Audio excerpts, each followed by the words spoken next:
Hello, everyone. Welcome back to pwponderings.com. We have an incredibly special guest online, a man who has been with us many, many years, and he somehow decided to come back on again. Drew Cordeiro. Drew, how are you doing, man? I'm great. I'm wonderful. I'm not lying at all. Well, you are the owner operator of Beyond Wrestling, so you better be doing well. Because, I don't boy, think you got a. legally. I don't think legally anybody owns Beyond Wrestling. I don't know. Maybe I shouldn't say that. Please don't a rival organization go buy Beyond Wrestling now. Yeah, IRS, he was totally joking, IRS, totally joking, because we know you're listening in. Michael Rotunda does not listen to this podcast. You don't know that, Jerome. You don't know that for a fact. So anyway, so of course, Drew, you had a lot of controversy I happen like this how you past week. introduce Drew and you don't introduce me. What the fuck is that? I was getting to you, Jerome. I was getting to You you. didn't have as much controversy. Where were your million hits last Chris, week, I'm Jerome? the one holding, there are people with pitchforks. There are people that are wanting Drew's blood, and I'm the one that I'm holding the masses back so that Drew can do this podcast and not get murdered. So I deserve to be introduced. You do. Okay, fine. Our senior editor, the man who gets Canadian women angry at him, Jerome Cuson. Jerome, how are you doing? I don't even know what that means, but I'm glad to be here. Um, Drew and I, the ladies in wrestling, love us. Just for the record. They do. They really do. So, I mean, let's not Hey, be you didn't coy even have about to run this. WSU for 2 years. R.I.P. WSU. Okay. So, The yeah. only clip, hold on. The only clip that I saw that came out of the last show was the Juicy Product and Rick Cataldo. So I mean, I don't even know how to respond to that. Of all the things that have happened in independent wrestling, that is one of them. Yes, it is. That's really the only way to put that. But hey, Juicy Product no longer the WSU Tag Team Champions. I mean, Drew, how would you have booked that? They'd be champions for the year, right? Because that's what people want to know right now. How would Drew be booking W? Yes. Is oh that man, what would have happened if I kept booking WSU? I don't think I had any plans whatsoever. I was just like absolutely ready to fucking leave. Drew, do you have a book of WSU secrets that you're just holding back Oh, from how us? about this? The one show that Lufisto and Jessica Havoc were both there, I probably would have done that match before High Spots ran it, especially if High Spots owns CZW. I don't know. Never mind. Let's not get into that. That's a whole nother wow, controversy for another day. man? Drew, one of these days, we're gonna do the shoot interview that's gonna go 10 hours. If DJ High can go 8, Drew, you can go 12. I know it. I have faith in you. I'm ready, but that's not what I'm here to talk about tonight. Thankfully or unfortunately, depending on how you want to look at it. So Well, one day when we're all millionaires and we can pay you to do the shoot, that's when we'll do it. I'm So surprised Feinstein never jumped shoot. anyway, so uh, Right? yeah, so okay, so of course we're here to talk about the big controversy. Of course, if you're listening to this and you haven't seen the YouTube video, how is that even possible? It has what, Drew? Almost 100,000 hits now.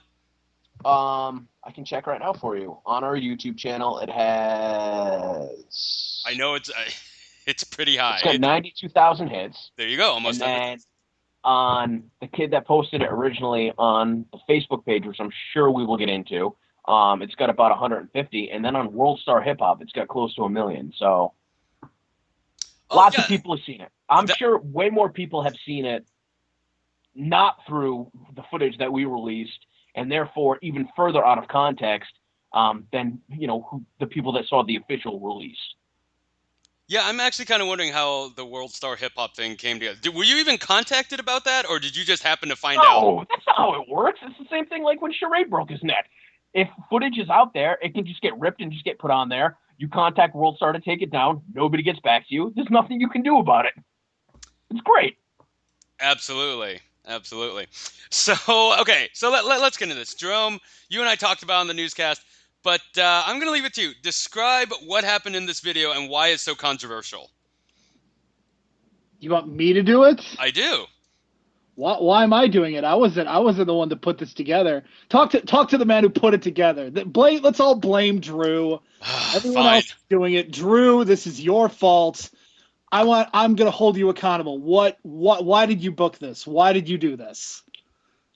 Well, am I describing what people saw in the video, or am I describing like exactly what happened? Describe what people would see in the video, and then we'll get into the fan questions, which will give you the same chance to describe Well, what actually I'll happened. put it to you like this, Drew. What is it that fans saw, and what is it that actually happened? The clip that went viral, and the reason that I wanted to upload the footage from other angles on our YouTube channel was one of our fans by the name of Lick. His name is Lick. His name is not Lick. His name is Nick Lyle. One thing that we don't prevent our fans from doing is from filming during our shows, because I feel like it's a good way for them to reach their friends, their family, the wrestling fan in their life that might not know about Beyond Wrestling. So my thought process is, if people film clips from the shows, I'm hoping that they're not filming entire matches, and from the looks of it, most of them are not. But if they're taking individual clips of the matches and putting them on their personal Facebook, the people that are going to see are going to be like, yo, what's this all about? How come that dude fell off a balcony? Or how come that guy climbed a ceiling beam and did a moonsault? And hopefully they'll come to our shows. People that wouldn't know about Beyond Wrestling that I couldn't reach otherwise. So I don't prohibit our fans from filming stuff at the shows, which is obviously a lot different than many of the other wrestling organizations out there. So I pulled it up right now. I'm actually going to describe to you what I'm watching. The video starts off with Kimberly on her knees, Chris Dickinson in his underwear, pointing his finger at her like a gun, wallops her with the chair. Kim looks like she's completely defenseless at this point. Dickinson, it looks like, muscles her up completely over his head, extends his arms, launches her, and it looks like her head hits the bottom turnbuckle, the ring bell, and the turnbuckle, and then Dickinson kind of teabags her and then stares JT Dunn down, and all of the members of Team Pazuzu kind of rush the ring so that a legitimate fight doesn't break out. And, I'm describing this to you with the sound off. The crowd... the teabagging, by the way, folks, was Dickinson pinning her. So, yeah. I'm just describing the first clip that I saw, okay? There's a lot going on. There's a lot of moving parts, and for the uninitiated, and obviously for those that are initiated, which is something that we've come to learn, this is very shocking footage. But you got to remember, it's also taken 100% completely out of context. And I felt like I was put in a position where I didn't want to have to come out on behalf of Beyond Wrestling and explain to people what they were watching. So instead, I decided to upload the same footage from 3 different camera angles, so that way fans could see and kind of judge for themselves if maybe they had tricked themselves into seeing something that was a lot more dangerous than perhaps what it actually was. Not to minimize the risks involved by the performers, but to me also some of the more exciting moments in wrestling come when those calculated risks are taken. And it's, how many times have you heard the expression, higher risk, higher reward? And I felt like that was certainly what we kind of got with this situation. So obviously we didn't realize that this was going to go completely out of control, because when I went to World Star Hip Hop, it reached an audience of people that aren't familiar with professional wrestling and sort of, the more progressive aspects of independent wrestling. And so just seeing a man fighting a woman, or seemingly a woman just being manhandled by a man, everybody's taught growing up, like, you never want to put your hands on a woman. And obviously this isn't a situation where it's like, they're just fighting on the street because there's a disagreement. I mean, this is being presented as a legitimate competition. Taken out of context, you don't necessarily get that vibe, especially when it seems as though the competitors are more so in street clothes than they are in actual ring attire. I mean, if you want to call Chris Dickinson's ring attire actual ring attire, I mean, it's kind of borderline, Drew. He's wearing... No, that's what I'm saying, though. Like, he's wearing it, like, in the clip, he's wearing his briefs. But, I mean, it's not like he's less covered up than he would be if he was wearing his wrestling tights. You know what I mean? Like, it's just not... I mean, yeah, obviously it's a little bit weird, but it's not like any more exposing. It's not like he's wrestling in a thong. Thank God. Right? So it's just like, obviously there's a lot of things that they all come together to just create this perfect scenario of like this very unsettling clip. For the people in professional wrestling, and this is one of those hot button topics, it seems like more of the outrage is not necessarily focused on the man versus woman aspect, but more so the chair shot aspect.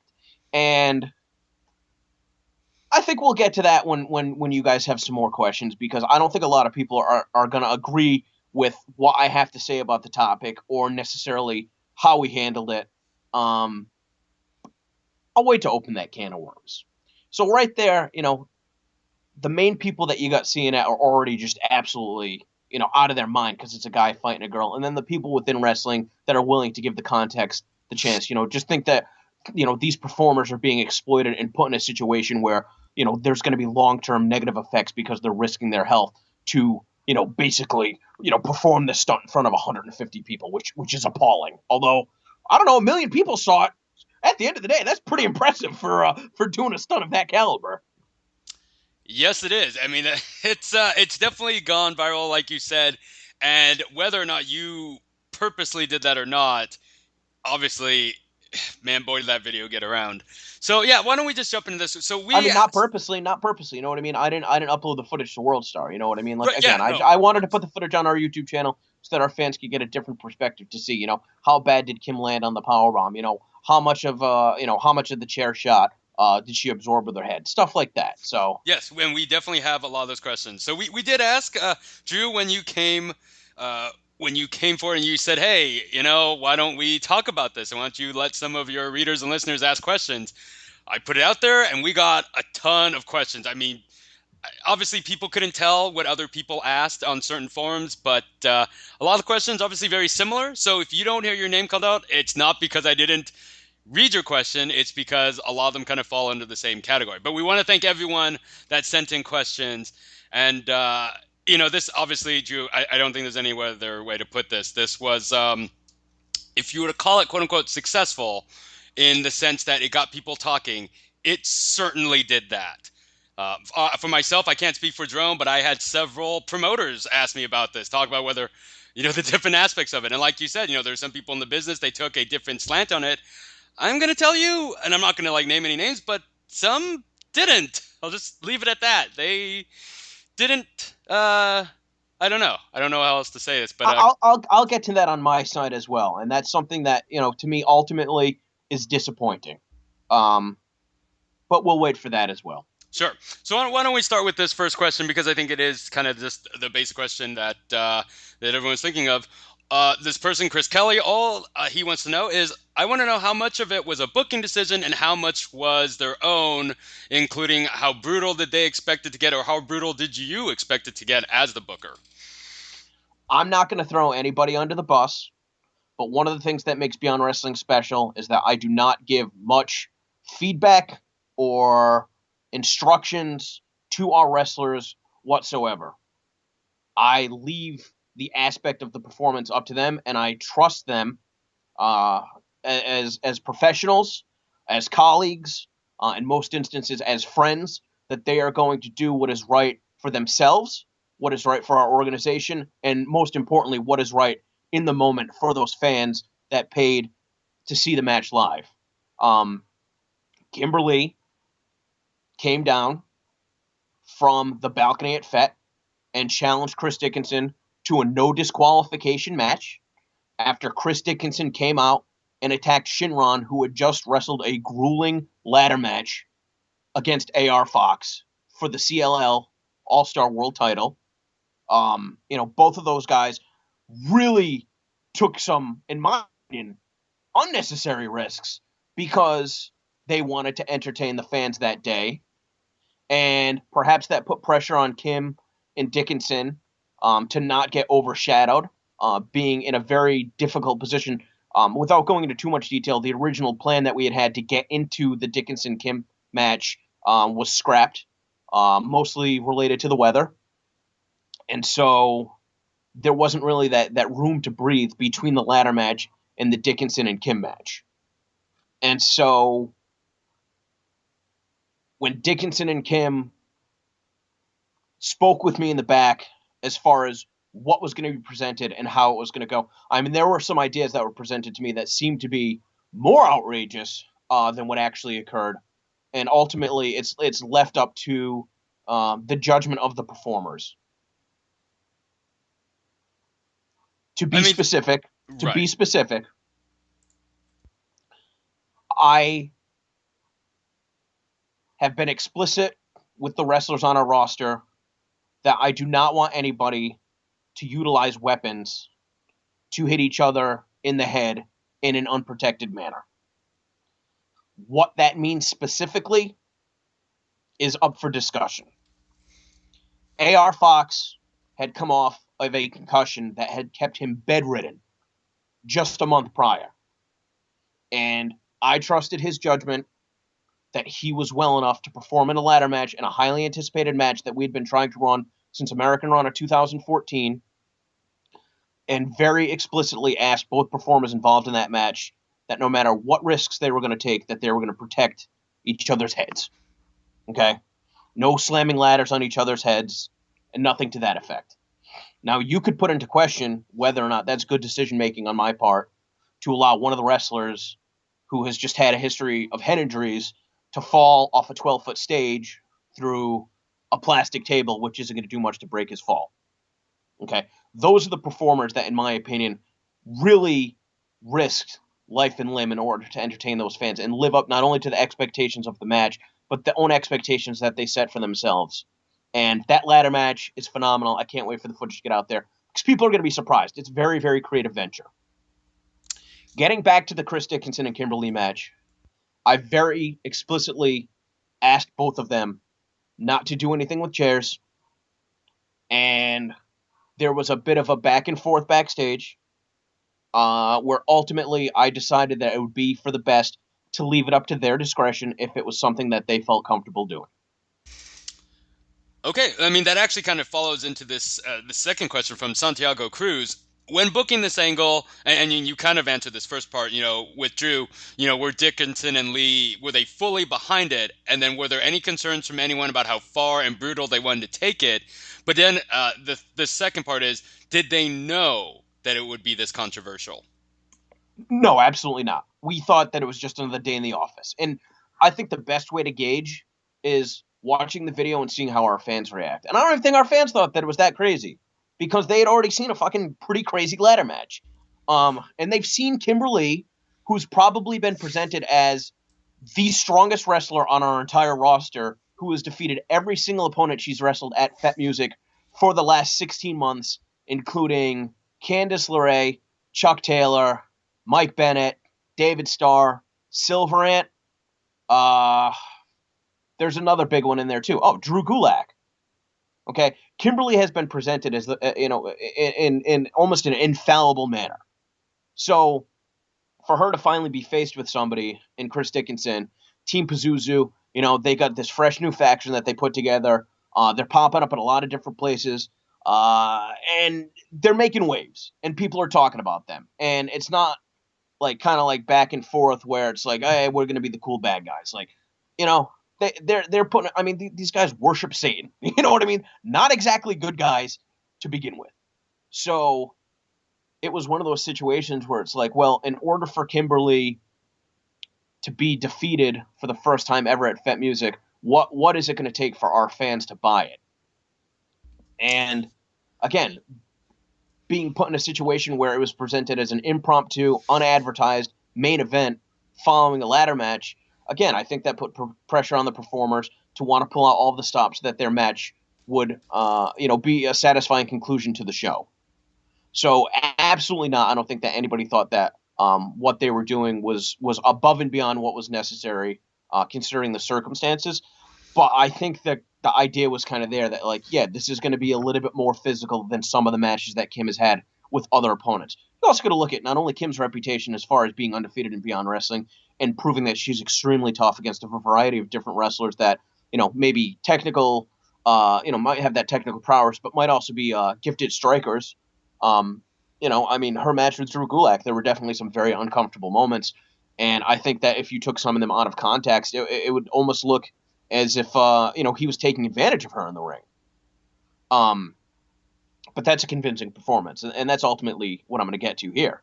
You're going to look at Kim's reputation, but you're also going to look at Chris Dickinson's reputation or some of the matches that he's had against female competitors, against the likes of Haley Hatred, against Addie Starr, against Christina Von Eerie, and kind of the legacy that he's built in having these very specific types of intergender matches. Kim being the toughest of all those girls, and Dickinson, with all these Satan worshipers finally behind him, I mean, that's going to come to a head. Of course, that's going to be a very physical match. No, then that makes sense. And of course, actually, to your point, so I was talking to Mike Sheehan, who Jerome and I met in PWG, Great and guy. Marcus, yeah, and then Marcus Rivera, who was on our podcast doing the year in review for Beyond Wrestling with Jerome. I asked both of them, what they thought, and they said very similar things that you just said, that they felt that it kind of unfortunately overshadowed the match that Shinron and AR Fox had, because they thought that in and of itself was a tremendous match and that the fans really enjoyed it. And then when you had this happen and to see all the buzz that it got, they both felt like, man, that's too bad, because they knew you were going to release footage of Shinron versus AR Fox, and that could have been the one that went viral, right? And that kid, Nick Lyle, it's not like he just released this one clip. He released about 40 clips that night. I'm going through his page right now. I mean, every big bump from the ladder match is included. It's one of those things, you don't know what's going to catch the eye. To me, there's much more skill involved as far as safely falling off, a 12-foot stage through a table, knowing that there's a possibility that you could do further damage to your brain, and being able to, I don't want to say walk away unscathed, but again, it's a calculated risk versus, what the public saw at large coming out of that show. So this next question, I mean, it's gonna be an interesting way to view this, and I think Jerome, you and I have talked about this many times when it comes up to intergender wrestling. So Dan Malley, he wanted to ask, and this was a question asked by many others as well, that if this exact video had happened with Chris Dickinson but another male wrestler instead of Kimberly, do you think it would have been seen as many times as it did? And I'm assuming he also means in terms of controversy as well. Absolutely not. Absolutely not. But you got to remember, the reason that this thing went viral is because it reached an audience outside of wrestling. Yes, with the World Hip Hop Star, whatever that website is. Right. So, and for people on, again, if Nick Lyle shows his friends and family, I went to the show, this is what happened, and they're not wrestling fans, of course they're going to be shocked by what they're seeing. That's kind of the point. It's kind of like, to me, it's kind of like, oh my God, like, well, what the hell did I just watch? And then hopefully people won't be like, oh my God, what the hell did I just watch? Cool, what the hell am I going to watch next? It's like, what did I just watch? Why did this happen? And hopefully that they would dig a little bit deeper and learn more about our organization, learn more about the performers. And that wasn't necessarily the case. It gets to the point where it gets so big and everything is happening so quickly, you lose control of it. And at that point, it's just like, that's why, here we are 2 weeks removed from the event doing this interview. It's just like, you kind of have to let this thing kind of run itself, because, this podcast that we're doing, we'll probably be lucky if it reaches 500, 1,000 people. Am I crazy in saying that? Or is that even an overestimate? It's actually great enough for us. Is actually not an overestimate. So, okay. But yeah, you're in the range. Right. A million people aren't going to listen to this and be like, okay, cool. That crazy shit that I saw 2 weeks ago. Right. So it's just kind of like, let's just let it do its thing, because one way or another, it's not going to have a lasting effect. Agree. Yeah. But real quick though, if people watched that clip and it was supposedly Dickinson taking liberties with a guy, nobody would have cared, dude. I mean, we put up a clip of Dickinson beating that dude Frankie Arion's ass a couple years ago, and even though that was the type of match that both of the guys had agreed to, I mean, that's like, oh my God, like somebody could have gotten seriously hurt with that. But sometimes wrestlers agree to do certain things because they want to portray a certain match, they want to tell a certain story, and it's like, especially with Beyond Wrestling, like, who am I to tell these guys, like, if this is what you want to do, like, this is why you're here. If you want to have that freedom, because other places won't give you the freedom, it's like, I have to trust in you that you know what you're doing, that you're not going to get hurt if you want to wrestle a stiffer style. And I mean, I feel like I've seen some stuff from New Japan this year where it's like, oh my God, like, how are these people even still walking? I mean, it's obviously not every type of match, but stiff wrestling exists out there. I mean, there's definitely a lot of high risk, very physical, very real elements to professional wrestling, but it's almost so commonplace.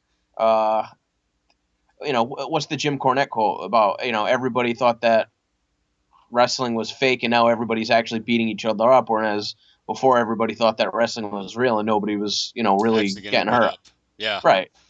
I mean, to paraphrase, but I mean, that's basically the gist of it. So we had a match on a studio taping at one of the Dojo War shows recently where, It was the Minutemen against the Influence. And, these are guys that are trying to move up the ranks in Beyond Wrestling. And they had a hardcore match. And it was just like, yo, by the end of it, I was like, yo, like, what are you guys doing? Like, there's 50 people here. Like, you guys could have gotten seriously hurt. But ultimately, they didn't. And it was the type of match that they wanted to do. And, no harm, no foul, I guess. If these were the risks that they had planned on taking and it was executed as they had, intended, it was just one of those things where it's like, wow, even after all these years, I guess I can still get worked. 100% agree on that. And, this kind of follows into this question asked by Eric Hughes, was that how is Kimberly feeling about the fallout online? And this question wasn't asked by just one person. There's a lot of people that ask, but always kind of emphasizing that they're asking about how Kimberly's felt about it. We got no questions asking, oh, how's Chris Dickinson doing? And I think that speaks to what you're saying about the culture of Dickinson's the one that got it a lot worse. Yeah, right. Well, yeah. And that's the thing is people say it's not a gender issue, but it's absolutely a gender issue. Of course it's a gender issue. It's 100% a gender issue. It's funny to me that, and then people want to go back and forth. Oh, it's a gender issue. Oh, well, if you're saying it's a gender issue, then it's not, and then by saying that, well, it's definitely not a gender issue. It's like you almost make it a gender issue because of that. Like, it's a no-win situation. Everybody's going to have a different perspective on what is appropriate. What is the line that's going to get crossed? There's no right answer to it. That's why this has become so big, is because there's so many hot button issues that people can go back and discuss. I've never had more comments on our YouTube channel because people are going back and forth and discussing every little single element of it. How does Kim feel about the fallout? You probably want to ask her directly because I don't want to be accused of putting any words in her mouth. But nobody took away any bookings from her. There were certainly a lot of people that were upset that she went through with it within the industry. And of course, the way that I just phrased that she went through with it as if somebody held a gun to her head and was like, oh, you're going to make millions of dollars if you do this. Like, no, like, again, like, if there was anything that, like, here's a good example. They were going to do a top rope Pazuzu bomb at one point. They didn't. So I'm going to assume that means that they were uncomfortable with performing that because they thought it was going to be too high of a risk. And so it was axed. How's Kim doing? She's the Shine Tag Team Champion. How's Kim doing? You know what I mean? She's got dates lined up for the rest of the year with Quack. She's going to AAW and Shimmer coming up. She's probably the hottest act that we have in Beyond Wrestling. I would say that Kim's probably doing pretty good right now. I think that a lot of people within the industry kind of latched onto this because they may take issues with Kim or Dickinson outside of this individual clip and thought it was a convenient way to go about attacking either of them. But that's probably not an issue that necessarily needs to be discussed here. Sure. I mean, actually, we kind of get asked about by this person. I'm going to assume his first name is Dean.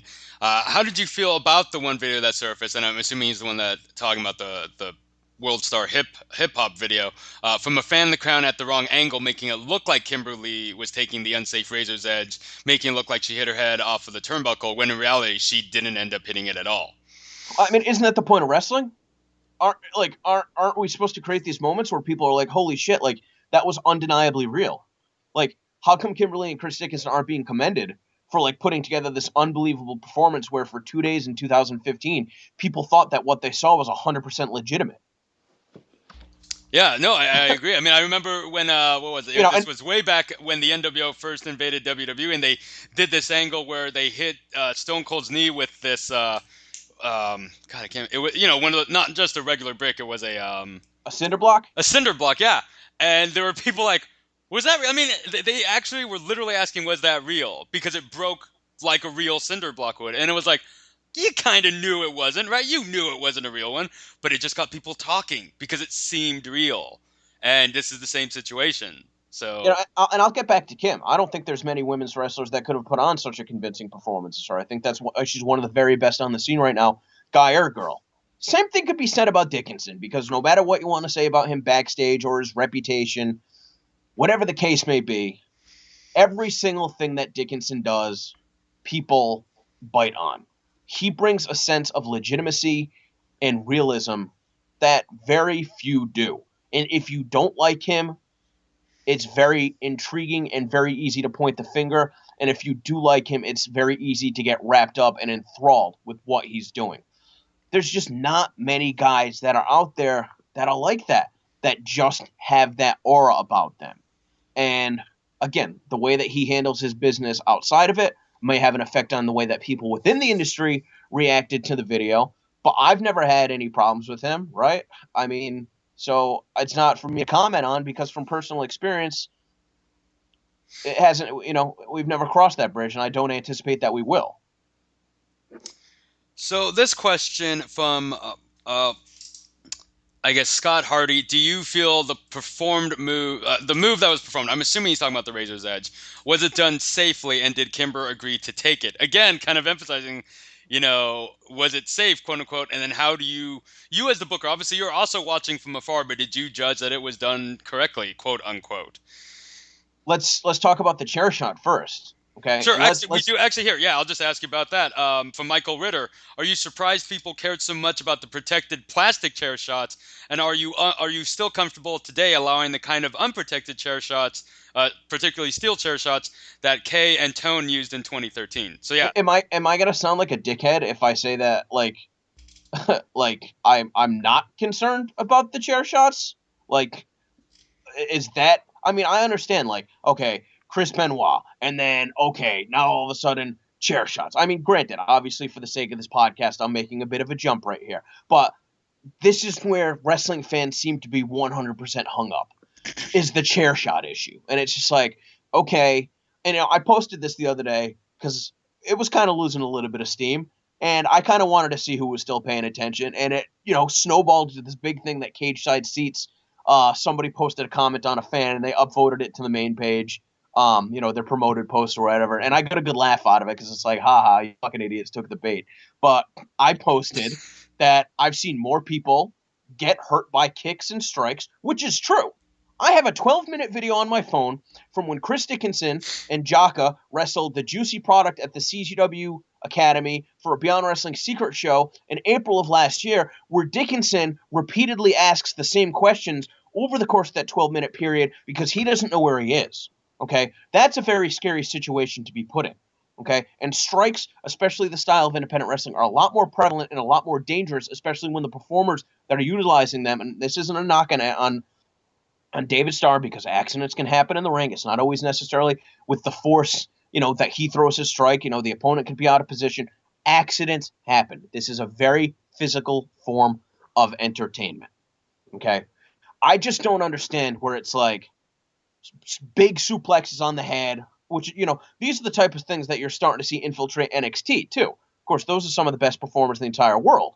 But it's just like, you've got guys doing suplexes where the performers are landing on the back of their head with all of their weight. That's coming down with more force than the shot of a steel chair or a plastic chair. You've got guys that are throwing kicks, elbows, punches, whatever have you. You've got guys that take bumps on the apron, guys that'll take bumps on the floor, guys that'll take bumps on all sorts of other surfaces, not even in the context of a hardcore or a death match.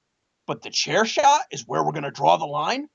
Really? Like, that's, oh my God, like, if you get a chair shot, you automatically get a concussion. If you get a concussion, you automatically have CTE. If you get CTE, your life is ruined. Yeah, obviously if it gets to that point. But every time that you take a bump in the ring, it's like getting in a 25-mile-per-hour car accident. Wrestling is inherently dangerous. And to me, I don't think that a chair shot is more dangerous than some of the other maneuvers that are more common within wrestling. I think that utilizing a chair shot gets a better reaction because fans have been programmed that it's such a dangerous thing that it shouldn't be done over the past couple of years.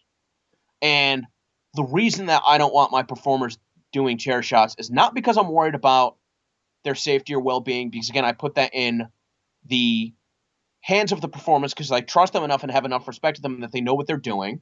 It's more so for public perception.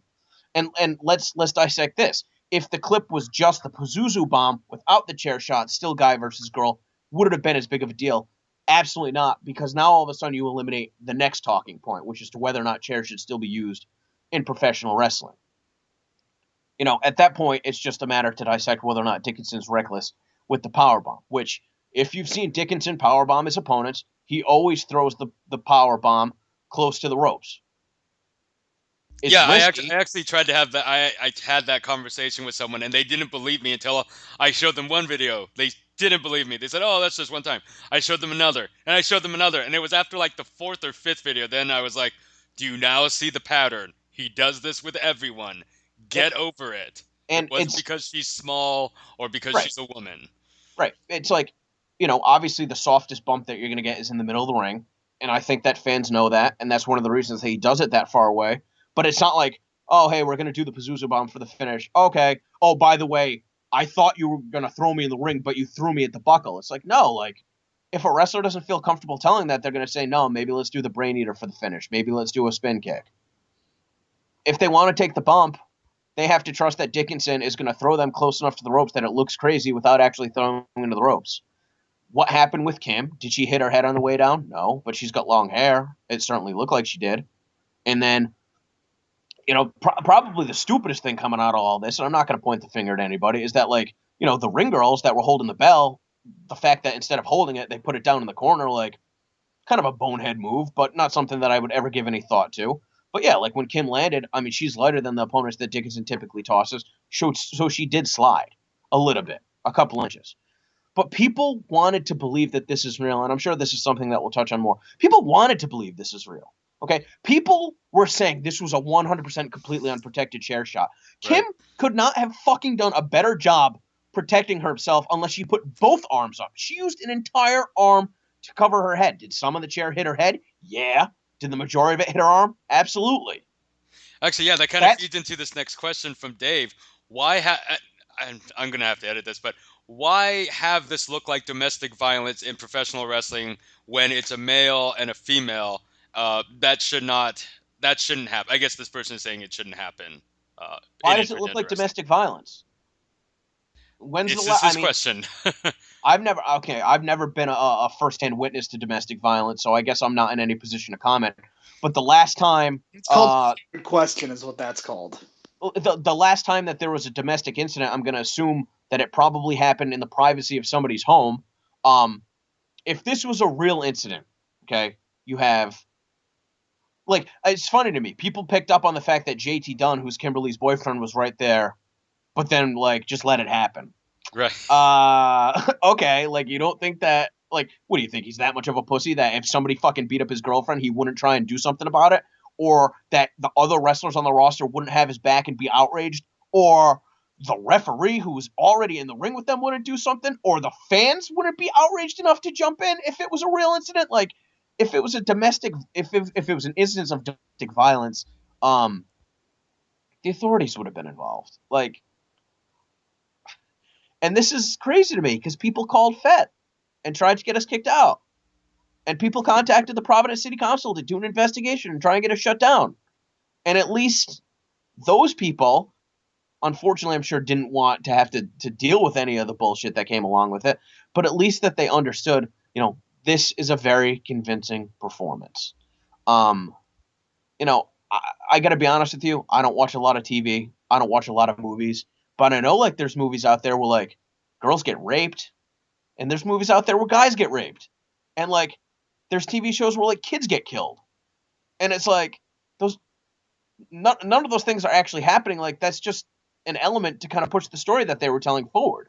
Like, but to me, that's way more offensive than just, like, violence in a very professional. I mean, dude, I had people on message boards I was going through and laughing to myself, saying, like, I can't believe people still hit each other in the head with chairs in 2015. And their fucking avatar is like a picture of The Rock hitting Mankind with a steel chair. It's like, you obviously like it enough that this has become part of your online persona, you doof. Right. Or I understand, like, because there was this one guy who I was talking to. I'm not going to name his name, but I was talking to him on Facebook about it. And his favorite New Japan match was Ishii against Goto. And that's considered one of the most violent matches because they're really hitting each other because that's just how stiff they are. That's their presentation, and we all know how far they take it. And then here he is, kind of wondering, like, oh well, did he really have to hit her with the razor's edge, so close to the ring? I'm like, that bothered you, even though she knew she was going to take that. And when your favorite wrestling match is when these two guys are literally beating each other up.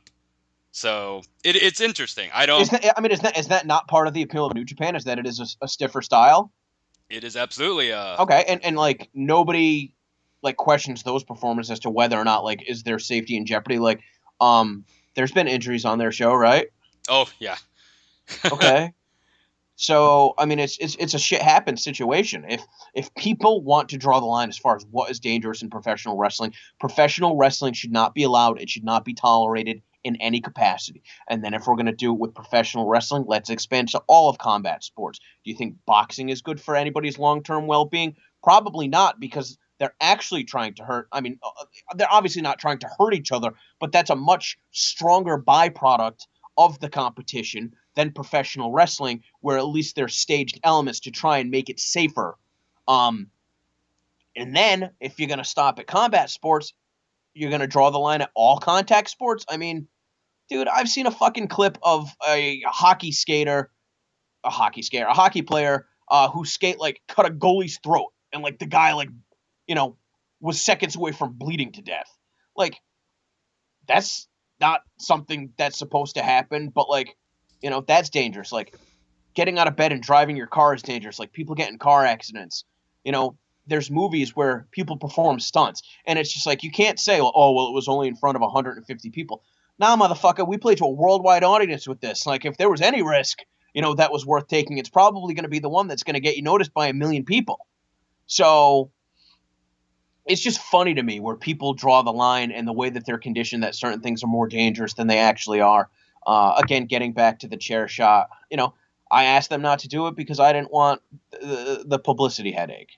But to me, it's just like every single thing that we present is dangerous. I mean, we had Charade, obviously in a situation that wasn't staged, that wasn't intended to happen, botch a double moonsault and break his neck and break the base of his skull.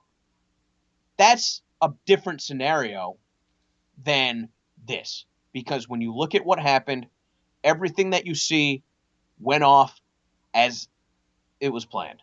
Exactly as it was planned. So this question, I'm not even really sure. Well, I guess this person thought maybe you were Dickinson.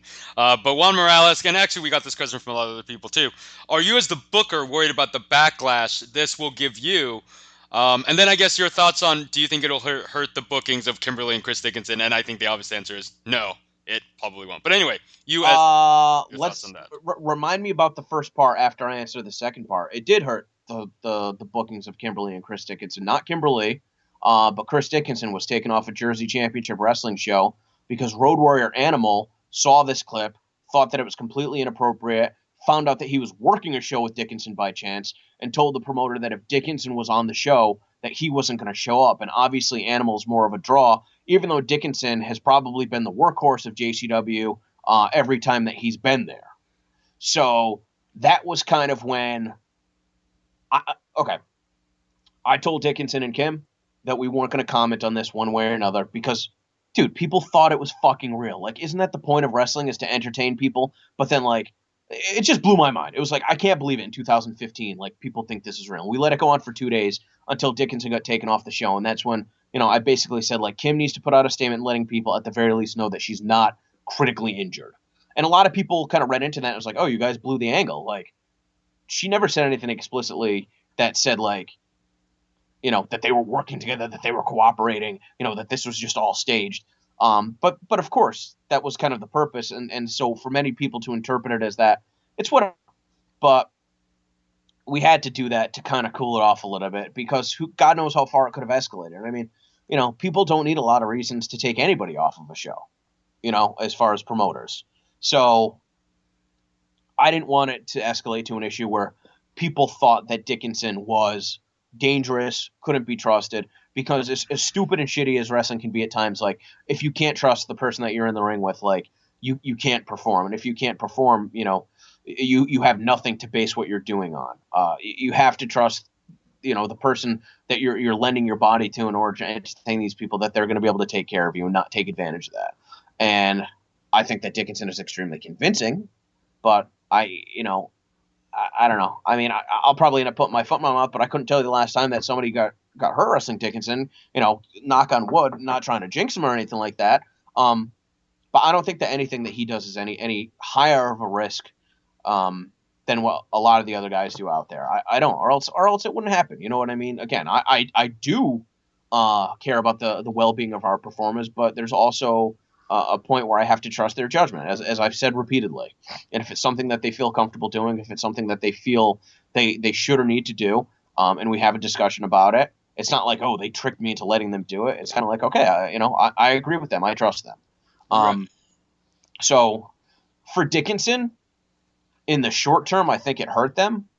But I think long term, especially knowing the New York, New Jersey scene, where like that entire scene of independent wrestling is just born out of like shocking moments. Like, dude, the Hit Squad like broke a girl's neck, like back in the day. Like they were all over the news. Like they got wrestling thrown out of the cities that they were in, and it just raised their profile. And without giving away too much, I think that you're going to probably see Dickinson and maybe even Kim popping up in a lot of these places in New York and New Jersey because they know that this is something that's hot that everybody's talking about and they want to piggyback off of it. And it's like, yeah, let's get this out of the way. Why are the fucking Gabe Sapolskys of the world commenting on it? Because they want people to talk about it so that they can generate traffic to their website. Do I think that Gabe really gives a shit one way or another? Nah, man, he probably wishes that he had something that fucking cool happen to him. And trying to latch on to some of the white knights who might be like, well, I'm going to give up on Beyond Wrestling forever. People that have never come to our shows and never watched them to begin with to jump over to Evolve. Yeah, man, he's got a show to sell too. I don't blame him at all. But when you look at his track record specifically and some of the stuff that he's done, I'm not going to point out specific examples. But my point with all this is that other people within the wrestling industry are going to want to get involved because this is something that is hot. You don't have something coming along every single day that a million people see on an independent level. That is definitely the truth. Right? I mean, and I think you actually that's kind of answered the first part, the backlash. I think you just answered it right there. okay. And so the first part, do I think that this is going to have any long-term effects on Beyond Wrestling? Let's wait till we put tickets on sale for March 26th. All of our numbers were up across the board. YouTube, Twitter, Facebook, YouTube especially. Biggest days that we've ever done on YouTube. And when we put up the event for our doubleheader coming up on April 26th, more people RSVP to that in a shorter period of time than we've had since American Run of 14. So, it goes back to, is there such a thing as bad publicity? I don't know. You know what I mean? I don't see it being a situation where people are going to be like, well, I'm really never going to support Beyond Wrestling again. I could be wrong. And if I'm wrong, I mean, whatever. I mean, maybe more new people will come in that'll support it that are just finding out about it. I don't know. You know what I mean? It's one of those things, but it's not like this was like, hey, let's make this thing go viral. Because obviously, if you could force something to go viral, people would be doing it all the time, and independent wrestling would be the biggest form of entertainment in the entire world. So it's just kind of like we're along for the ride. Let's just kind of see where it goes. And the best that we could do to control it was to the point where, when Dickinson got pulled off the show to put the Kim video up. And that did good numbers too. And I think to some people, they were relieved to hear that Kim was not seriously injured because, again, the footage looks insane. It really does, yeah. Speaking of, Jason Folders, he has a question. Dickinson is calling out fans on his personal Facebook page. Was this also part of the program, or does reality play too much into wrestler personas nowadays in the day and age of social media? No, that's not something that we had discussed. You know what I mean? Obviously, Dickinson recorded the promo we released on the YouTube channel, and that's the direction that I'm hoping to kind of steer things back on course.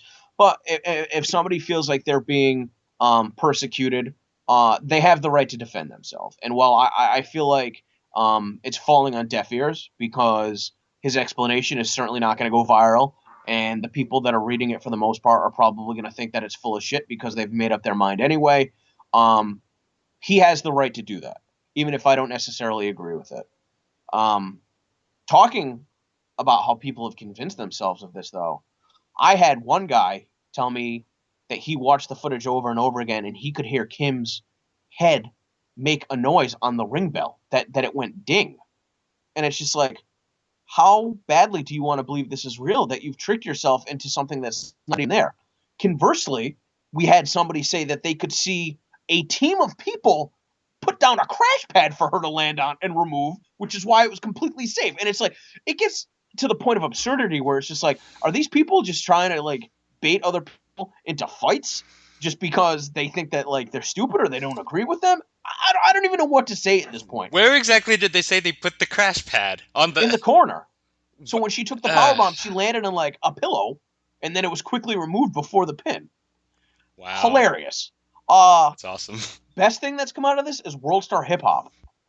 Their comments and me laughing myself to sleep, literally crying tears, having a stomach ache because of some of the comments that people left. It's just, I don't know, man. Like, it's funny and it's sad and it's a lot of different things, but that's why 2 weeks later we're still talking about it and people are still submitting questions because they want to know what I'm going to have to say about it and they want you guys to present that, and that's why I wanted to work with you guys on this. So, Jerome, were you going to ask something? No, not really. I can't believe. I mean, like, from the fans' perspective, I could sort of understand some of the issues, but I guess the thing that's bothering me is like people within the industry and some of the comments that they've been making about this, and hearing about Dickinson getting pulled off the show for that specific reason. I mean, I think there's Road Warrior Animal of all people. Okay, I can't say that I followed the Legion of Doom's career very closely, but Road Warrior Animal, you're telling me that he didn't do some pretty gnarly shit back in the day? I mean, they did a fake suicide angle on Raw with Hawk, so I mean, that's what does that tell you? Again, where do you draw the line? And you want to push the envelope. You want to be provocative because you want people to be interested in what they're watching. That's one of the benefits that we have in independent wrestling. I don't have what do you call it? Like investors, people that buy stock in my organization to answer to. It's like creatively, and this might be something that people are looking past too. Like, okay, whether this was supposed to get as much press as it did, like Dickinson defeated Kimberly's undefeated streak. That had to have happened for a reason. And I'm surprised that more people aren't like, hey, what's next? And another thing that's driving me wild is like, awesome, when are we going to see Dickinson versus JT Dunn?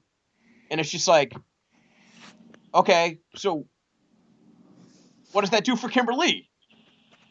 Like, I don't know. I won't get into that too much. I'll let JT and Kim address that when the time comes for that. But another thing that needs to be addressed explicitly.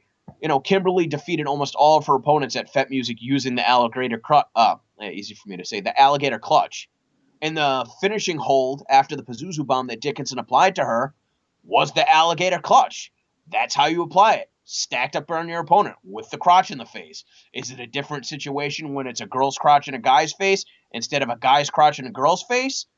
I mean, dude, I just saw a clip for House of Hardcore this weekend where the Dudleys did the what's up and fucking Devon kept his face in that girl's crotch. You know what I mean? It's just like, but that's not outrageous enough. I don't know.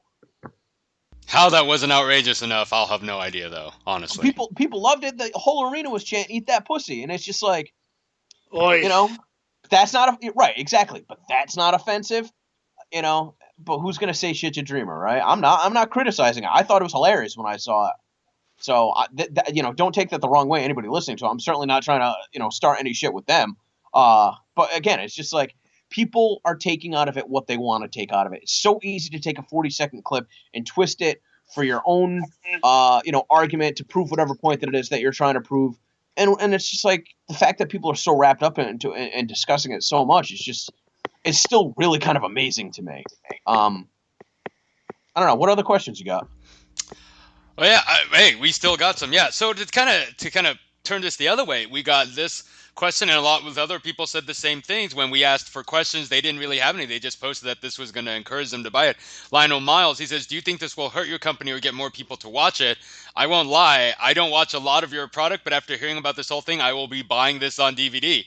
And if you go to our Facebook page, you see the other comments. They're very similar. So here's a wrestling fan that, like us, kind of, I think, understands what was going on. Maybe he did think it was, maybe there was a little bit of a real aspect to it, but it intrigued him. Drew, I mean, was this kind of, because it kind of sounds like you're saying that this kind of response was in the minority as opposed to the majority? Or did you get more people saying, hey, this is kind of interesting? Well, I mean, you got to look at it. If we're using 1 million people as the basis, if 1% of those 1 million people all of a sudden check out Beyond Wrestling compared to the current size of our audience, that's a huge amount of people that are all of a sudden going to be checking us out regularly. I mean, we did double the amount of raw footage buys for King of Hearts than we did for Hit and Run.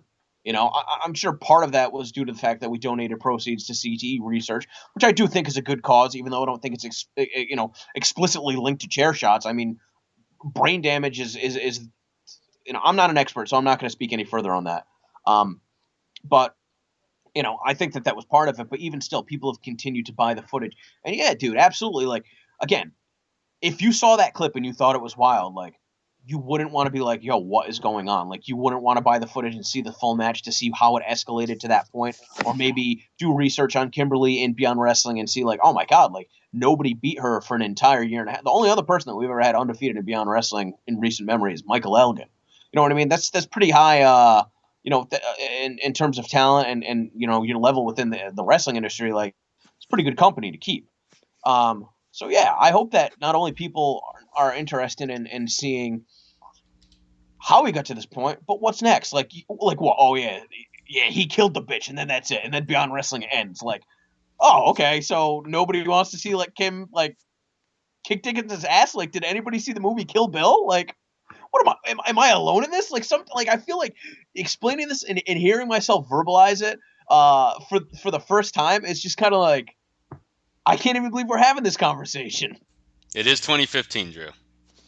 So what does that, so what does that mean? So I mean, it's look, when I went to college, okay, I always felt like there were so many people that were like, I got to be careful what I say here. I felt like they were very sensitive on topics that didn't even concern them to kind of give this outward appearance that like they were like worldly almost, as opposed to actually being involved and wanting to tackle these issues to come up with some sort of resolution. It was more like they'd rather want people to think that they know what they were talking about than actually know what they were talking about. And the amount of people, and of course, yeah, I've been having a little fun this last week. Every time I tweet about the quote unquote experts, and how they want to address the situation. Look, I'm the expert. Dickens is the expert. Kim's the expert. I'm talking about it. If I'm telling you that there's nothing to be worried about and you don't want to trust my opinion, then you've already made up your mind. You shouldn't be discussing it anyway. What do you think you're going to do? You're going to get Beyond Wrestling shut down? Like, and what's that going to prove? Then go after all the other fucking wrestling companies in the entire world that allow just as much, if not way, way, way worse stuff to happen. I mean, dude, if you asked any wrestler, they would probably say that I'm more like one of the boys than any other promoter that they work with, and that I'm probably one of the best people that they work for because I always go above and beyond to take care of my crew. And so it's just like, for these experts that know how it's all done, it's like, oh yeah, I couldn't wait. I've got some fetish that I couldn't wait for Dickinson to just kill this blonde in my ring so I could fucking go home and get off to it. Like, that's the way that some of the shit's been presented. It's like, yeah, dude, that's why I did it. Like, I don't know, man. What other questions you got? Jerome, we didn't present it that way, right? We're pretty good on it. I mean, I never want to picture Drew whacking it, so that's an image in my head that, I mean, I think I'm more offended by that than anything that happened with Chris Dickinson and Kimberly. A naked Drew Cordeiro. Ugh. Oh, I'm definitely offended by that. So this question, I'm not. I remember reading it the first time and kind of and there's no offense to you, Andrew Highland. I'm just not really sure what you're asking. It says, Drew, do people in the wrestling world learn their carny traits from somewhere, or are people in the wrestling world born with said traits and as a result are attracted to wrestling? This feels like something that should be on another podcast. Yeah, I'm not. I mean, am I carny? Like, do people? I mean, I get like, do people think that I exploited this footage? Like, my intention was the opposite. And I guess that's why I'm doing this. You do run a sandwich truck though, so that's kind of carny. I'm just saying. I'm sure it's a great truck, but still. If I was like ripping people off. Are you saying your food is way better than it actually is? I think people have this perception of wrestling promoters as all being carny, and I think that's less and less the case. I mean, I certainly think there are carny wrestling promoters that still exist even in the world of independent wrestling. I'm not going to say any names, but I mean, I would argue, Drew, that you're of that list, you're probably at the bottom of it. Yeah, I mean, again, I don't want people to think that I was exploiting this footage and, exploiting the wrestlers. The reason that I wanted to put up footage on our own YouTube channel again is to show the different camera angles so that way people could see, okay, maybe this isn't as violent as it appears on Nick Lyle's Facebook post. So that way people, and some people did it. Some people said, okay, it's clear she didn't hit her head. Or, oh, okay, it wasn't an unprotected chair shot. She put up her arm to absorb the blow. Okay, mission accomplished without me having to say, like, hey, guys, this is fucking fake, because that defeats the purpose. Because, even doing this podcast, and, I was kind of on the fence about even doing it, but, with some of the things that Dickinson's come out and said and Kim and stuff like that, I just figured, let's go for it. But it's just like, if I have to come out and tell you that what you just saw is fake, it's like, why are you even watching? Like, doesn't that kind of defeat the purpose? Like, doesn't that take some of the thrill out of it? Drew, I'm not going to lie. I'm actually kind of surprised that Chris Dickinson hasn't done a David Schultz at some point with some podcaster somewhere in 2015. Just straight up going like, it's not fake, and just smacks them across the face. I mean, that's Dickinson. That's because you buy into the persona. Exactly, because it's Dickinson, right? And everybody wants to buy into it. And, we'll get back to the Carney thing, but getting back to what Jerome kind of asked me, and I dodged, it's like people within the wrestling industry. Yeah, I mean, obviously, I already discussed Animal, but it's like the amount of people that came out. It's like, yeah, it was a lot of fucking CZW people. Well, guess where Kim and Dickinson don't work anymore? CZW. Is CZW anybody there, really anybody to point the finger as far as saying, oh, yeah, you guys really crossed the line with this one? Oh, boy. And again, I'm generalizing. I have friends that still work there. But for the most part, it's just like, really? Are we even allowed to say they don't work there anymore? Man. Boy. Well, Dickinson quit the day after because he just could not wait to rub it in the faces of everybody over there. Like, ha ha, I'm hot again. Fuck you. And who could blame him? You know what I mean? I don't. With everything that's gone down over there, it's like, I'll say this. I mean, I could watch the average CZW show and probably see 25 dumber things on the CZW show than what happened with Drew, with Chris and Kimber. That's for sure. Right. And then there's there's plenty of people in CZW that know the deal, that are cool, and it's not an issue. But it's kind of like, some of the people that are going after Chris and Kim, it's like, maybe they have ulterior motives. Like, maybe it isn't necessarily about this issue. Maybe there's other issues, and it's just kind of manifesting this way. But yeah, I mean, even other promoters, dude. Like, if you have to, like, it's 2015. If you're a wrestling promoter, how could you see anything that happens in a wrestling ring and your immediate thought not be, this is what was supposed to happen? Well, they say the biggest marks in wrestling are the ones in the business, and that is undoubtedly true. Again, because everybody just wants to believe it's real. Everybody wants to recapture that special feeling that, Santa Claus is going to come on December 25th every fucking year and give you presents. Like, that is what wrestling is. Santa Claus doesn't, Drew, you're ruining everything. I'm ruining everything, but that's how it next is, you'll man. be saying Shinron's not really a dragon. I mean, come on, man. Come on. Jeez. But I do think I've saved kind of the best question for last, and this is from George Kramos. What does Drew think about intergender wrestling in the future? Is this actual equality, or is the wrestling culture too far behind to catch up? Do you watch Lucha Underground?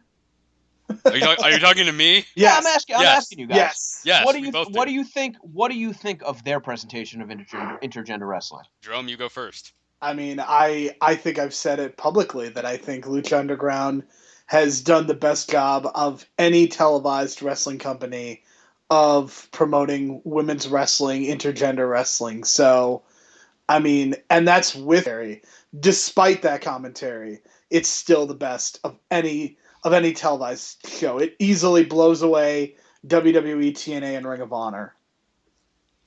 Yeah, I would say the same in terms of mainstream that's on, on television. It's not on a lot of TVs, but it's, still there. The Sexy Star thing, I think it's fine. They are presenting her pretty well. There is the character that dresses in drag, and I don't want to say the name because I'll completely obliterate it. That character, I mean, I'm fine with. It's not my thing, and it's not because he's in drag. It's just because I just don't think he's a very good wrestler. But yeah, in terms of equality, in intergender wrestling, I think it's fine. But also, they're not really stretching the line either. So, like, for example, Drew, I agree that what Dickinson and Kimberly are doing are definitely, there's a boundary, and what they did kind of goes beyond it. But that's the fun of it also, like you were saying. That is the entertaining side. That is, I don't want to say it's quote unquote for more mature audiences, but if you get entertainment out of other things, like I watch The Wire, I watch The Walking Dead, I watch some TV shows that, man, when it comes to how women are treated, uh, there's some questionable decisions, but it's on TV and people love it. So I yeah. mean, I thought it okay. was funny that the week after the Dickinson Kimberly thing happened, there was a Big Rick versus Sexy Star match. Had to laugh at that. And but talk about that. Talk about that specifically, though. You know what I mean? Like the Oh, way that that. match. I understood what they were doing with it, and but you also have to agree, like there's some sense of credulity there, where if Sexy Star got more offense in against Big Rick, it'd almost be, I hate to say it this way, too fake. You know what I mean? Because you couldn't believably think she could beat him. And then like they had the match with Evilise and Angelico. Is that the Yeah, guy? yeah, Angelico, Yes. yes. Okay, right. And that was more competitive. Right, and that's, I mean, Okay, and it's not but to demean Angelico, but he That is was a a lot smaller more. specimen. That was more angle than wrestling, though. right, right, And definitely. not that it But matters either way, but that match was more about the storyline being told and not. And I think that's one of Lucha Underground's strengths is that the emphasis isn't just on the wrestling.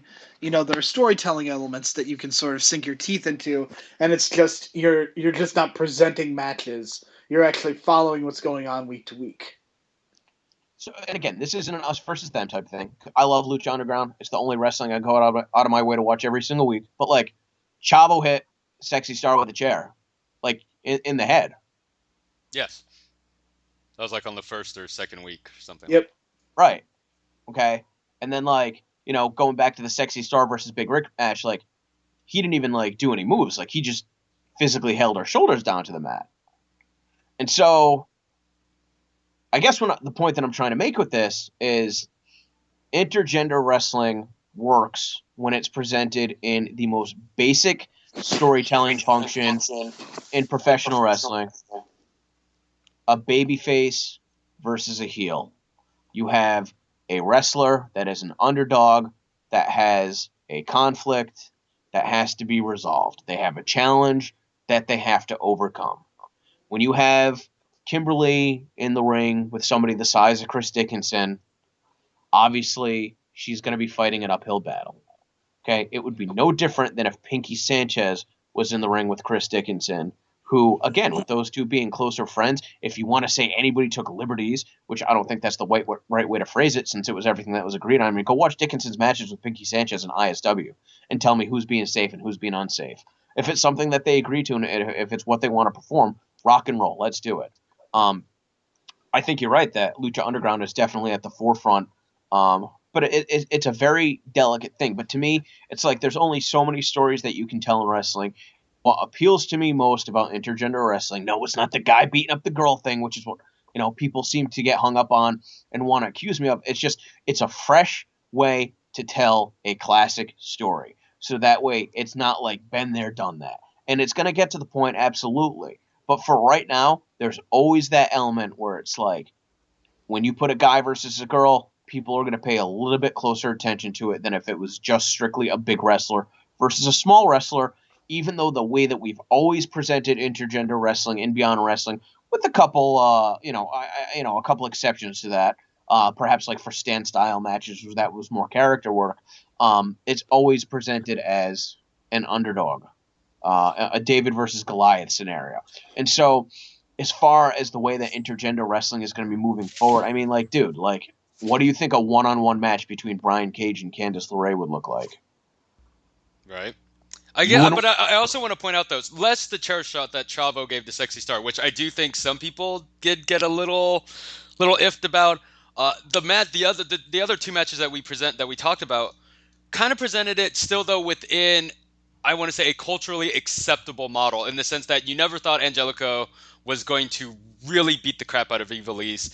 And then with the Big Rick Sexy Story one, like you said, it was relatively, quote unquote, safe for what he did. Yeah, I You mean, know what I mean? I don't know. Like, doesn't So that make the girls like shit? Like that none of the guys want to fight them? Like, oh, we don't want to fight you. Like, oh, that's kind of the weird thing, though, is that more of the culturally acceptable aspect of, like, for example, you can go see a movie like I'm trying to Haywire with Gina Carano, and I'm not saying that was a good movie. You shouldn't go out of your way to go see it, but she beats up a lot of guys in there, including some that are obviously bigger than her. And you're never going to hear someone say, "Oh, well, that was unfair and that was bad," but she was presented, quote unquote, in a fake way because they made it believable. And I think that what you did with Kimberly was also believable. I guess my aspect to it is though, think of presenting a match such as Awesome Kong versus Pinky Sanchez, where it's a complete 180. You have the Goliath would be Awesome Kong and Pinky Sanchez. I mean, honestly, for my own weird perverse reasons, I'd want to see him get beat up. That's just me. Yeah, So but that's the thing, though. You know, you say it would as a people joke, be but yeah, you but say it would as a people be joke, but saying the same thing if, say, for example, Awesome Kong beat up Pinky Sanchez in the same way? Would people be in such an upcry about it? I don't no, think so. no. But you know, you said like, oh, in your own perverse way, obviously making a joke, but like, you know, it's all about context. I mean, if it's presented where it's like fetish wrestling, then yeah, that's going to be a little bit weird. But Oh if yeah, it's no, I definitely didn't mean it that way. No. no. But that's what I'm saying is you said that specifically as a joke, and that's what I'm saying is that you know there's nothing inherently perverse about intergender wrestling. There shouldn't be. That's not to say that that route can't be taken. I mean, you know, when Joey Ryan wrestled Candice LeRae for years in PWG, it's like it was always like the tits plex, the balls plex, you know, and on and so forth. And there were definitely some inherent sexual elements that were played on because that was the story that they wanted to tell. That doesn't mean that you always have to go there. And in the Chris Dickinson Kimberly match, it really never really got to that point, which is, I mean, obviously, if you see Dickinson doing the alligator clutch, it probably looks like that. But if you go back and watch the footage, I mean, aside from, you know, the reason that Kim didn't have a shirt on is because Dickinson took it off in order to, like, you know, chop her. So that she wouldn't be protected. You know what I mean? You've seen that before. If a wrestler's wearing a shirt, they get their shirt pulled off to get chopped. It's not like she was fucking topless or anything. And then, you know, when Kim pulled off Dickinson's basketball shorts, it was more like, you know, I've got the upper hand on you. This is me humiliating you to show that I have the advantage right now in the match. But other than that, it wasn't like, oh, let me fucking, you know, put her in a waistlock and pretend like I'm fucking her in the ass or Which I will say, I really dislike that in some intergender wrestling matches because they do that, and it's such a cheap pop for the male. You know, he grabs the go behind and he starts grinding. I'm like, come on, dude. But Like that gets cheered that's though, right? Doesn't that get cheered? sad. People I pop for mean, that, right? sadly, It's ugh. like, oh, you know, how is it any difference? You know, when the valet gets up on the apron, it's like, are you going to clock her or are you going to steal a kiss? Both are pretty bad because they're not, you know what I mean? Like, how is kissing somebody without consent any better than clocking somebody? Uh, it's just, again, I think there's different values. The way that these values are presented and the way that they're interpreted within society, you know, everybody's going to have a different viewpoint on it. You know, somebody like Road Warrior Animal, who obviously is probably more traditional in terms of, you know, never touch a woman, you know, never lay a finger on a woman under any, you know, circumstances, and, you know, has been ingrained that way for 50 years, is probably going to see something like that. And no matter what, be like, this is completely unacceptable. And I understand it. He comes from, you know, a different time, you know, with different cultural interpretations. Whereas nowadays, where intergender wrestling is becoming more prevalent because of, you know, something that killed me too is like I kept seeing all these comments over and over again. Well, they're never gonna get to WWE now. Oh, like, oh yeah, like I'm sure they've both been fucking blacklisted, even though WWE seems to be proud that like Dean Ambrose and you know, Drake did like death matches and run articles on WWE.com. It's like, who's to say that in 5 or 10 years from now, this won't be like the thing that used to be taboo in wrestling that all of a sudden kind of like builds up the legacy of these two competitors, whether it's man or woman, to get signed. And, you know, As it long might as not be. WWE's a public corporation, it's never going to happen. I don't buy that. I'm not saying that this is something that they're going to show on television. I mean, dude, as long as WWE's a public corporation, like it's appropriate to say that somebody got caught in the head with a skill saw. Like, again, it's that's not appropriate too, and obviously something that's kind of a, you know, not to say it's a throwaway article, but it's something that's not featured on television versus, you know, something that's internet content only. I do think that there's a difference with that. I mean, like, didn't they do an article on Sarah Del Rey like they never once mentioned the fact that she used to wrestle men? I mean, I don't know. You know what I mean?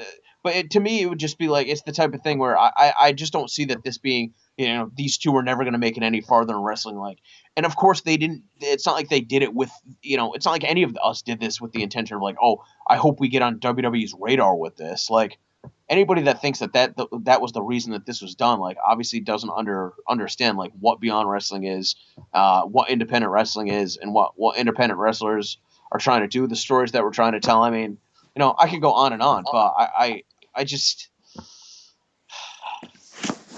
I don't know. People are pretty fucking worked up about it still. They do appear to be, yes. I mean, Which, and at the end of the day, obviously, you have stated this. It wasn't meant to happen, but it went viral, and now it became a big talking point. There are people that are going to take stances on it, and some of those stances, little. the viral aspect wasn't meant to happen, but it also wasn't meant to happen. What you saw was exactly what you were supposed to see. It was done exactly how it was supposed to be done, with two consenting professionals that walked away relatively unscathed, no more worse off than they would be in your other average wrestling match. So it's not like this, it wasn't not intentionally either, though. You know what I mean? It was done intentionally. Of course, this was Right, it done was done intentionally. intentionally, but it wasn't like you were planning on, oh yeah, this is gonna go viral and we know it, and you're obviously gonna put it probably like in some type of DVD trailer or something like that. So, and you probably were gonna release a video probably of that spot, right? Probably a little bit longer one, but Kimberly losing for the first time at 16 months is a very, very big deal. it is a big deal, and now it's an even bigger deal. So, As far as the future of independent, intergender wrestling, is it something that's going to stay mostly on the independents? I'm sure, and that's going to be always one of those things too, where it's like, independent wrestling is always going to be a little bit different from the mainstream. You've got to find your footholds and build them up in a reasonable way. If people saw the match that Masada and Christina Von Eerie had in CZW, the death match, you don't think that they would be shocked? I mean, a girl getting stabbed in the head, right? bleeding. You know what I mean? But If I recall, that didn't get a whole lot of attention. no. Yeah. So again, ultimately, I think that the reason this became such a big deal is because it went viral, and there were a lot of people that had no right to be commenting on the situation because they didn't know what they were watching. Throwing in their 2 cents. It's cool. At the end of the day, if more people check out Beyond Wrestling because of it, I'm thrilled. If they don't, that's fine. Because you didn't really lose anything because they weren't watching to begin with. Right, and if we do lose out because of this, lesson learned. Maybe we don't let fans film at our shows anymore. Maybe we're more careful about doing intergender matches. All stuff to consider, but it's still too early to really see what kind of long-lasting effects that this has had. And I don't think it's going to have any long-lasting effects on Beyond Wrestling. I don't think it's going to have any long-lasting effects on intergender wrestling. And I think that intergender wrestling, with the right performers put in the right situations, is something that can still be a draw that people will want to see. And for our fans in particular, if they don't want to see what Kimberly is going to do next to try and get the upper hand, then I would be disappointed in my own ability to tell stories with the platform and the resources that I have. And I'll leave it at that. Jerome, do you have any more questions, comments, anything to add? So, Drew, are you excited for NXT to kill your business? We weren't on that survey, so I don't think they're coming to Providence. You weren't? That I'm appalled by. Yeah.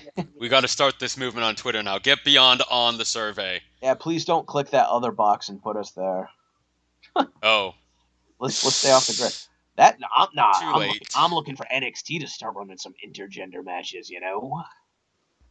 Bailey versus Kevin Owens. There you go. Book it. Oh, Make it happen. boy. No? Okay. So Drew, I mean, as always, Hey, Sasha Banks, right? She's the NXT Women's Champion right now. You can go to youtube.com/Beyond Wrestling and watch her take on 3 guys. are you serious? Yeah, the only match she ever did for us was one of our 4-ways at the New England Pro Wrestling Academy with other wrestlers from New England. Yeah, There you go. Voting Did you for know that? smut. It's okay. Wow. So as always, Drew, whenever we have you on, and we appreciate the time, you got a lot of things to plug, man. You got a doubleheader going on. You got tons of match announcements. You have Steve Corino. Tell our listeners about this. We announced Steve Corino tonight, and he's going to be wrestling the Bulldozer Matt Tremont on our show on April 26th. We're doing a doubleheader with ourselves on a Sunday. Really want to get some people to come up that have never been out to Beyond Wrestling. So the afternoon show, Scorned, the evening show, which I'm hoping enough people will be outraged that we'll have to change the name because I just love the attention. When Satan rules his world. We got a lot of other good things. We got the Young Bucks versus Shinron and Kitsune, the Ninjas with Altitude. That's a crazy match. We got AR Fox versus Speedball Mike Bailey. That's a crazy match. And we got so much more that we still got to announce. So I'm real excited about April 26th. Obviously, coming up, the Jersey All Pro show.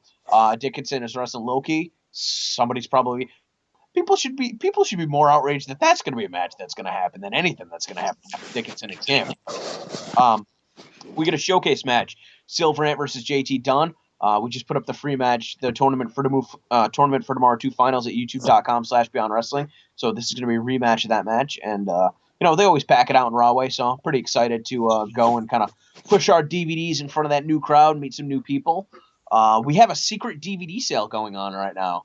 If you email beyondwrestling@gmail.com, I can get you the details. Somebody was outraged earlier today that we were doing this.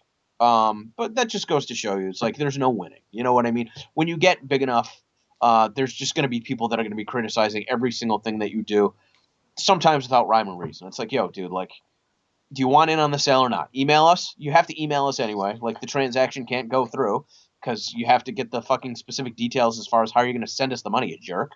But apparently that was just too much. Apparently this was a bad business practice, and somebody that wasn't going to buy DVDs from us before isn't now. So I don't know what to make of it. Emailing is very hard, Drew. It's very hard. We've got that secret sale going on, so if you want to buy some Beyond Wrestling DVDs, people, Drew. What's that? Do you know how hard it is to type? I mean, so insensitive. Apparently. So if you want to take advantage of the secret sale, we could use the money right now. Send an email to beyondwrestling@gmail.com. And as always, please subscribe to us, youtube.com/beyondwrestling. We're starting to pick up some steam, thanks large in part to Dickinson and Kimberly. But we got plenty of other great videos that are, highlighting more of the story elements coming out of our shows. And I think that's, that was one of the things that you were saying about Underground. That, they obviously have a long-term plan where you can see a lot of the stories being told, which is kind of absent. I like that. We have some of these intricacies in the stories that we're telling Beyond Wrestling, and I hope that's something that more people will then decide that they have to purchase more DVDs to really get the full context of what they're watching. So I don't know, what else do I need to plug? If you're in Providence, go to our Food Trucks In page for Championship Melt and see when we're slinging grilled cheese. Trust me, it's worth it, people. I've never had them, but they seem really, How really good. How can they trust you? You're the guy that says that they put the pillow down for her to land on. You want me to believe something? You've got no credibility. You're not the quote-unquote expert. I am not the expert, especially when it comes to grilled cheese sandwiches. Wait till we have the grilled cheese podcast, the grilled cheese controversy podcast, when I fucking sell a... That reminds me, I was asked to ask you by Matt Fish. His question was, when are you going to bring that to New York? Wait, who's Matt Fish? He's one of our constant listeners. That's funny because the guy that owns Melt Bar and Grilled in Ohio, now they got multiple locations, but that was always that was the best part of living in Ohio, working with AIW, was going to their grilled cheese place. The guy that owns that entire chain, his name is Matt Fish. No, this is most likely not the same guy. Oh yeah, well that's cool anyway. And just so people are clear, the Championship Melt concept is not one that I came up with. Much like WSU, I bought into it and made it better. So I can't wait to turn around and sell that to DJ too. That would be tremendous. There's so much to be made, and I will make none of them because I'm going to make it. Anyway, so yeah, no, we'll have the next podcast. That I want to get heat from this show is you. All that goes to you. Well, there you go. But until we have a wrestler bleeding in our crowd and it gets on somebody's food and they eat it, and then then they eat blood, and that's the worst that's going to come of it, I guess. Until then, the next podcast. The next podcast where we will find out that you actually booked Bill DeMont for a show. Then. Oh man, DeMont versus Kimberly. Do it. DeMont versus Dickinson. You know what the worst part is? If you book Bill DeMont versus Kimberly, that would get all the buys. It would, actually. It would. Of course. You're telling me that people don't want to see Bill DeMont wrestle right now? Of course they do. There's always going to be that freak show aspect to professional wrestling. Yes. I mean, yeah, there's artistic elements that I certainly enjoy, but there's also going to be why the fuck are these two people in the ring at the same place at the same time? Right. Bill DeMont versus Ryan Nemeth, the guy who he wasn't the one that made the accusations, but he corroborated them. So there you go. Book it, Drew. It's got to happen. So yeah, so everyone, thank you for listening to this. If you're listening this far, and Drew, of course, thank you for the time, man. Appreciate it. Yeah, thank you for giving me the platform, and hopefully people will come out of this, not necessarily agreeing with what I have to say. I feel like a lot of people already have their minds made up, but at least thank you for taking the time to listen to a different perspective. And what can I say? A million people watched it, and most of them hated it. There you go. All right, thank you, everybody. Appreciate it.